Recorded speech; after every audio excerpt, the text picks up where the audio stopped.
Hi guys, how are you? So anyways guys, I hope all is well. Andito kami ngayon sa Aldi, mag-grocery kami ni Austin. And then guys, sa labas, meron akong nakitang mama and may aso siya. So I think homeless siya. So gave him some money and then naaawa naman ako sa aso. So I asked him kung gusto niyang bilhan ko yung aso niya ng pagkain. So andito ako ngayon, so bilhan natin ng snacks yung aso guys, kasi kawawa naman, tsaka yung mama na rin. O sige guys, bibili lang ako ng mga dog food para sa aso sa labas.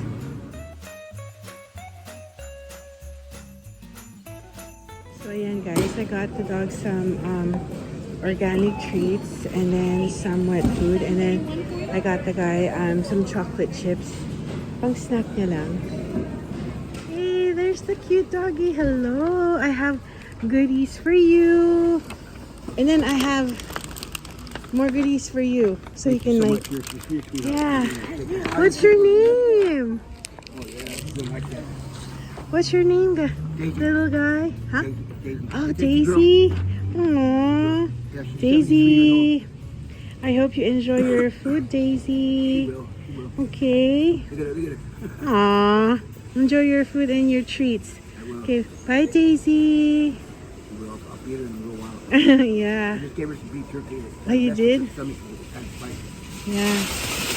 You can tell she's well fed. You can tell she's well fed because she's so big. Okay. Yeah, she's 73 in our years and 13 in dog years. Really? Aww. Okay, bye Daisy. It was nice meeting you. Hey, thank you again, man. Welcome. No problem. Thank you. Thank you for taking good care of Daisy. And that's organic. And that's organic, grain-free. That'd be good for her. Yeah, for her because she's like, older. I make a doctor blush.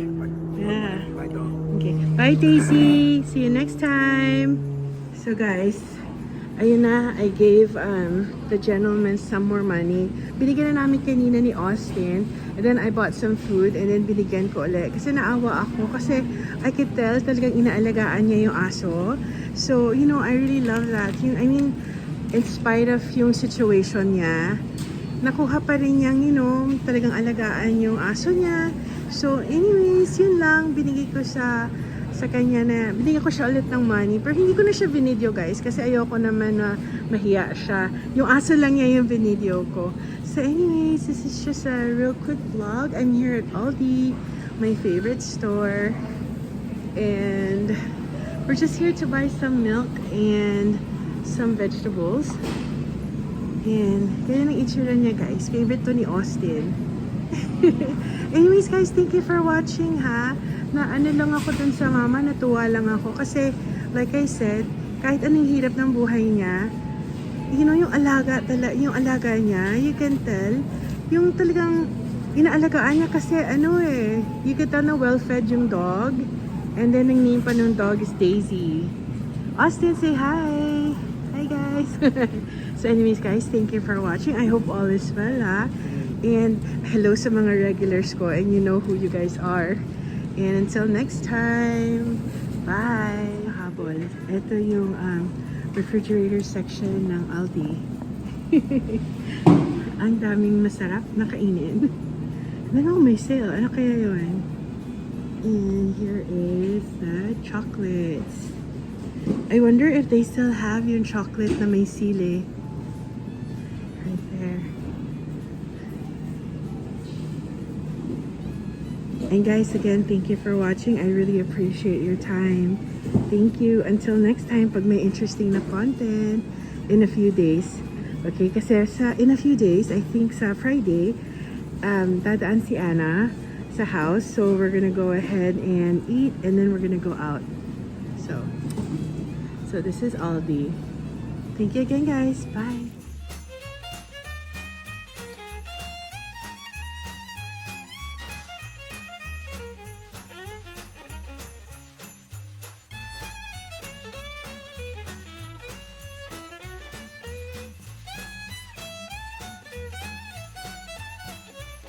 Guys, ito yung mga German products ng Aldi.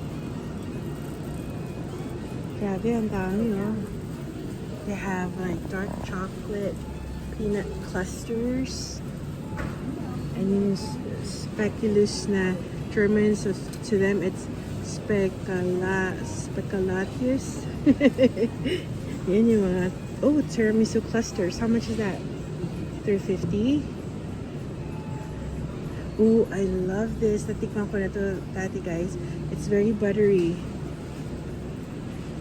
Yan talaga, guys, na maganda, no? Pag malapit na Christmas, ang daming magagandang lumalabas na mga products na ang gaganda ng mga packaging.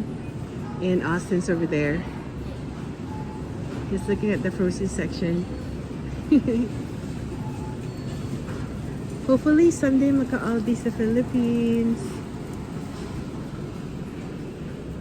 Eto, guys, masarap to. This is really good. This one. There you go. Ooh, I love this. Yung parang thin, parang Pringles pero chocolate. How much is that? Oh, $3. Okay.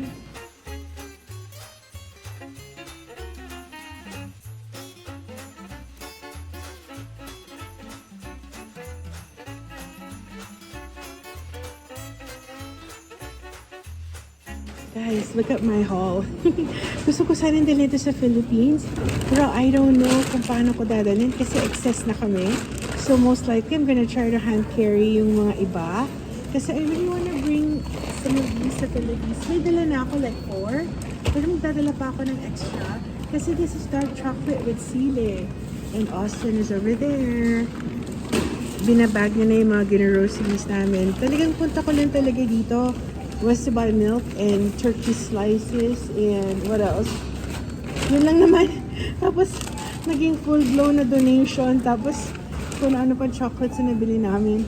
Anyways, guys, totoo na talaga to. Thank you for watching. Totoo na talaga. Magbabay na ako. Okay, so next time, guys. Thank you. Guys, ito pala yung, parking lot ng Aldi. Ito yung parking lot ng Aldi. And there's Austin. Niloload niya na yung groceries namin. And there's Aldi right there. And binabalik na ni Austin yung cart. Kasi dito, guys, yung cart ng Aldi, you have to insert 25 cents para magamit yung cart nila. So if you want your 25 cents back, you have to bring the cart back. So, ito yung parking lot. Ang ganda ng sky, guys, oh. It's like peach. Parang peach yung yung hue. And then there's Michael's and PetSmart's over there. Yung Michael's na yan, guys, kung mahilig kayo sa mga arts and crafts and decoration sa bahay na ikaw gagawa, that's where you go. And again, Aldi.